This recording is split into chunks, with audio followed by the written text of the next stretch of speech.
उपस्थित मान्यवर, पालक मंडळी, नागरिक आणि विद्यार्थी मित्रांनो, खरं तर बराच वेळ झालाय आणि सांस्कृतिक कार्यक्रमांची सगळे वाट बघतायत.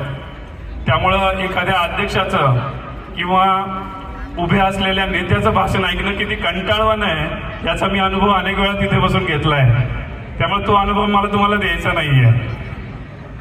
पण मी लहान असताना किंवा विद्यार्थी असताना स्वातंत्र्य दिन आणि प्रजासत्ताक दिन यातला फरक बराच वर्ष मला कळायचा नाही.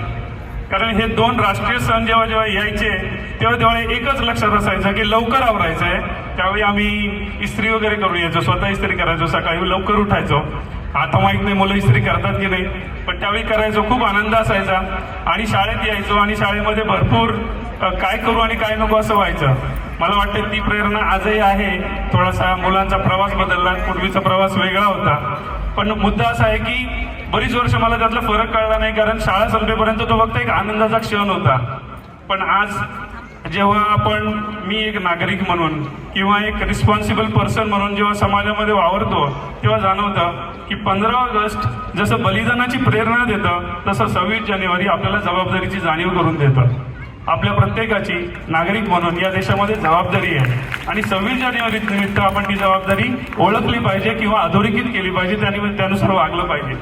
अनेक जबाबदाऱ्या आहेत, त्यातल्या 2 जबाबदाऱ्या मला सांगाव्याशा वाटतात. सगळ्यात पहिली ती म्हणजे आपण कायदा आणि सुव्यवस्थेचं पालन केलं पाहिजे.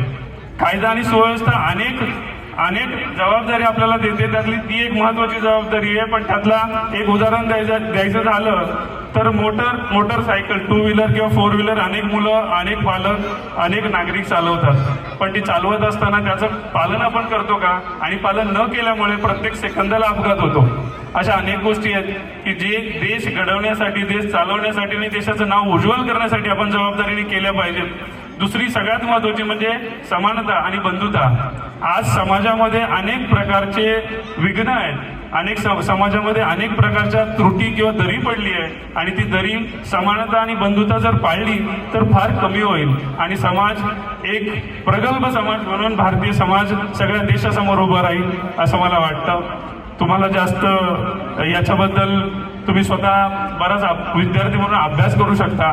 पुढे जाऊन 26 जानेवारी प्रजासत्ताक दिन, डॉक्टर बाबासाहेब आंबेडकरांनी आपल्याला दिलेली लोकशाही, जगातली सगळ्यात मोठी लोकशाही म्हणजे काय आणि त्या लोकशाहीसाठी आपण कसे जबाबदार आहोत याचा जर आपण विचार केला आणि याचं जर आपण चांगलं आचरण केलं तर आपण समाज म्हणून, देश म्हणून खूप मोठे होऊ. आणि आज या 76व्या प्रजासत्ताक दिनानिमित्त मी हाच विचार करतो किंवा हाच विचार मांडतो की आपण सगळे एक जबाबदार नागरिक म्हणून या देशाला मोठं करूया अशी प्रतिज्ञा घेतो.